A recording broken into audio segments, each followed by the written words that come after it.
Welcome to episode 73 of Daily Flip. Thanks for watching today. I wanted to give you a quick roundup of what transpired this week here at the dealership. And one of those things was I'm getting much closer to actually being able to use this office. I'm really excited to finally have a place where I can sit down and actually get my things organized. This room has been a work in progress for a while.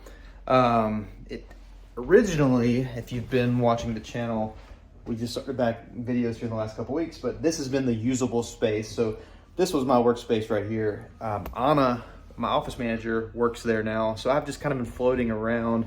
This room has been somewhat together. We redid every surface in this entire building. This building was built in 1950. So we redid the wall, ceiling, floors, but it just wasn't usable. There was just stuff stored here. So it's come a long way. Kind of like this room is in progress currently. This is going to be a secondary waiting room slash place for kids because my kids come here in the summer. Anna's kids are here sometimes when they're off. So we're going to have some TV in here, just some couches, some stuff where people can hang out. But this room is close and it probably should be ready already. I'm just not, I don't like cleaning, organizing. It's easy for me just to shut the door and not think about it. But today I finally rounded up and got everything, or most everything, to do with my camera gear setup. This is what was used in a lot of the previous car flip videos. The car flip course, the original course, was filmed using this Canon 80D, a few different lenses, and just things that come in handy that I eventually we'll be using for this YouTube channel. And that actually, this equipment is part of the reason that I had not been making videos, because I thought, man, I can't get back to making videos if I don't have them the same quality as the previous videos. And that really got in my way. And I like to say that I'm a perfectionist. And if you were to see anything that I do, you'd be like, oh, really? You're a perfectionist? It definitely doesn't show, because it doesn't, because I also have like really bad ADHD. And those two things don't go well together, ADHD and perfectionism. It's not good. But a lot of times, perfectionism for me, and I promise I'm going somewhere with this in regards to car flipping, perfectionism for me is often an excuse for not wanting to fail at something. So I say that I'm a perfectionist and I say that I can't use this office because I know if I get the office together, then I actually have to do the thing that I said I was going to do in the office, which is make videos, redo my website, restart the podcast, revamp the car flip course. All these things are things that in my head, yeah, I'm going to do them, but I'm going to do them when I can do them well, when I can do them perfect. And sometimes in my brain, I can't get started unless everything is perfect. Everything's laid out, ready to go. And what I had to do was just take out my phone, and it was a good time. It was the beginning of the year. I'm not a huge New Year's resolutions guy, but it felt like a fresh start. It felt like this is the time to get back going. I get emails all the time from the previous car flip course members. There's not live information going into that course right now, but the course members still stay in touch, and so it's good to touch base with them, answer questions for them. And then people from YouTube, a video made 3 years ago, people are still commenting and asking questions. So it's good to stay in touch with people. But for me, this not being perfect is an excuse for me to say, I'll do things when, and fill in the blank. And for you, maybe car flipping is something you're interested in. And maybe you thought, I need to know this before I can start. And then you learn that. And then I need to learn one more thing. And then I need to learn one more thing. And you never do anything because you can't do it perfect. And sometimes you just have to pull the trigger and go. For me, making these videos, it's easy. I just hit record, there's a little button on my phone, and I talk. And then for some reason, you've decided to watch, right? I don't claim to be the most talented when it comes to making videos, but just starting a lot of times is half the battle. It's most of the battle, just getting going. So I hope that encourages you. Don't let perfectionism be an excuse for not wanting to fail, because I'm just speaking from experience. A lot of times that is my excuse. I can't do things to the quality that I think they should be done, so I don't do them, and I get further behind because I don't do anything. So that's enough of me waxing philosophical. Just a quick rundown this week. We sold 2 cars, which is okay. It pays the bills, but we got 3 cars. Let's say 2.5. Hopefully this wind is not making me sound crazy. I mentioned last week that it was cold. It was like 41 degrees. And someone commented that it was -1, so I'm not going to comment on how cold it is right now. But it is 44, and I'm in North Carolina. It's going to be a high of 33 tomorrow, which is unheard of for this part of the state that I live in. But again, I'm not saying it's cold, because -1 is a lot colder. I am shivering right now, but I'm not saying it's cold, because I don't want to offend you good folks from the north that have been actually dealing with real cold. But it's a little chilly. But this Chevy Silverado, it's 2015. Last video, it was back there. It's out for sale. We have an FJ Cruiser over here that is good to go. We had an oxygen sensor to replace on it. So it's good. That one's good. Really just needed some detailing. There was something we did. I am forgetting what that one needed now, other than the detail. That was the majority of it. We had some PDR work done on it. This one here, this is an 07, what they call the cat eye body style Silverado. They call it the cat eye, which I've learned from young people is because of this, right? I had no idea what cat eye was. Someone came in a few years back and they were like, hey, you got any cat eye Silverados? And I was like, what the heck is a cat eye Silverado? And they said, that's the one with the headlights like that. So apparently those are hot right now. People like the cat eye Silverados. So this is a diesel 6.6 Duramax. It'll be ready for sale maybe Tuesday.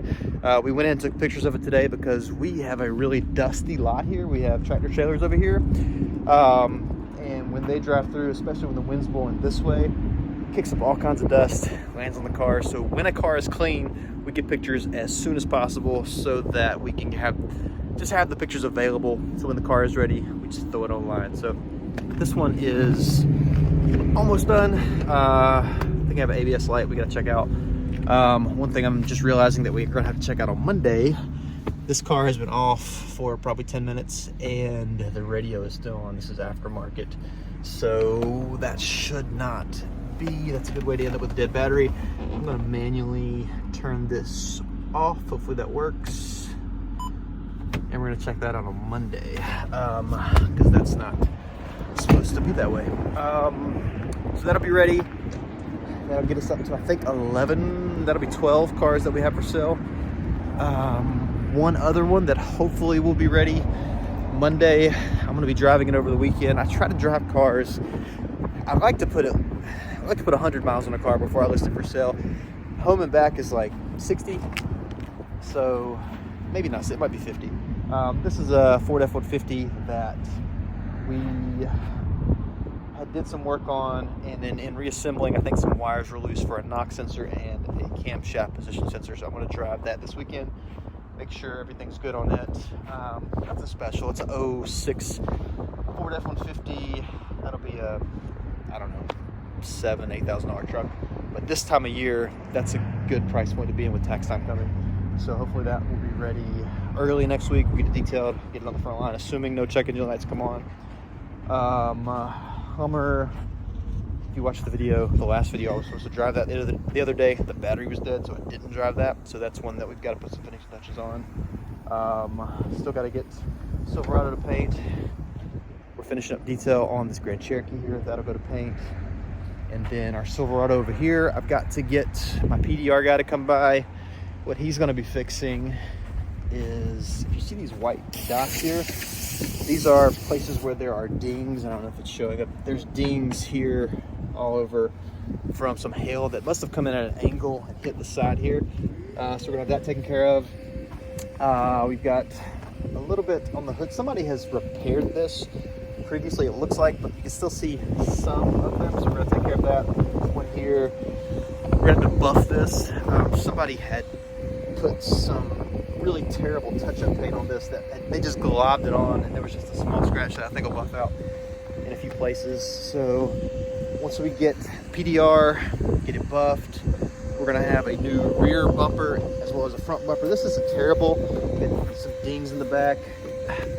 Probably could let that slide, but we're not wanting to draw any attention to dings because of some dings that are on the car. So we're gonna take care of that. The front bumper is being replaced because of that good little dent there. So these aren't super expensive bumpers, and it'll be well worth our investment to take care of those. So next week, hopefully we can get that one going if PDR can get by. Hummer, maybe. F-150, probable. And then I've got one at paint that hopefully will be back. It's a, I believe it's a 2012 Ford Expedition. So we're having the rear bumper painted on that. And then we've got to get a transmission ordered for the lovely Nissan. I say I'm never gonna buy a Nissan again, but here we are with the Nissan. As you can see, our low line from Spectrum has yet to be fixed. I'm gonna walk in the shop really quick and just show you one other project. Hopefully my mechanics don't mind being on camera. We're working on a Ford Raptor right now. 3.5 turbo Raptor, and it had some rattling in the engine. I thought it was gonna be a timing chain. Unfortunately, I wasn't that lucky. It ended up being a damaged piston. There may have been 2 pistons, and we replaced those and then had some other complications. Long story short, we had to replace main bearings. That is the contents of the engine. So currently we're working here. Anna's running away. She loves being on camera. There she is. There she is. So this is the engine right now, which there is nothing here. And I'm not even going to pretend like I did any of this because I'm not skilled or talented enough to do that. But this is the block itself. These are where the pistons go here. We've got bearings that are actually installed here. And then you have the pistons here. So we're making sure that our bearings are correct. We had an issue where we had to replace the, where's it at? Crankshaft here. When we replaced the crankshaft, on these Fords, you would think you would have the same parts no matter what. Every car we've worked on up until now, when you replace parts, they're all interchangeable. Apparently there was some kind of a split year. They had some parts remaining from the old design, and then if you change camshafts, or if you had a different camshaft, I'm sorry, if you had a different crankshaft, not camshaft, there could be different bearings. We had never worked on this type of engine before. We had to replace the camshaft because this one was damaged. So when we replaced the camshaft, you had to grab numbers from on the back of the crankshaft, and then you had to grab numbers off of the block. You had to cross those numbers. We didn't do that the first time, and we ended up damaging some of the bearings. So we figured out how to do that. There's a chart you have to cross to get the correct bearings. So we have the correct bearings now. We're making sure everything is lining up, which it appears to be. We're going to reassemble. Hopefully next week we'll be able to drive the Raptor. So this is a new engine for us. We're really competent on the Chevy 5.3s, on the Hemis, you know, the 5.7 Hemis, the 3.6, the Pentastar 3.6s, we do a lot of those. The 3.6s that come in a lot of your Chevy products, the 2.4s that come in a lot of your Chevy products. When I hear an issue on those, if I hear a timing chain noise, or if I hear a rattle inside of certain engines, I know what they are. And this is new. This is a learning experience. This has been a very costly learning experience because I mistook a timing chain rattle, which is a big repair. It's a large repair, but piston damage is a whole different animal. So this has been a learning experience. It will pay off because next time I hear this noise, I'll know to be a little more cautious. But this is how you learn. This is how you are able to get better deals on certain cars, because if you can distinguish a timing chain rattle from a piston that's misfiring, you know, causing the engine to misfire, there are deals to be had buying vehicles with issues that aren't as major as people think. So, for example, on these Jeeps, the 3.6s, super common for rocker arm issues, but it's not a huge fix. They'll come announced at auction as engine noise. I'll buy them all day long. If I can hear the engine run, I can hear the tick, tick, tick, tick, tick, tick, tick, because I know it's not a huge repair. This is gonna be something that I'm gonna have to learn about on the 3.5s, of course, but we'll get there. So we're working through that one. All in all, it's been a productive week, getting things out for sale, getting cars sold. Hopefully, as tax time rolls in, we pick up from there. But I appreciate you watching this video. If you haven't subscribed, do so. If you're interested in these videos, hit that little bell up there to alert you when new videos come about. And I will see you guys next week in the next video. Have a good weekend. See ya.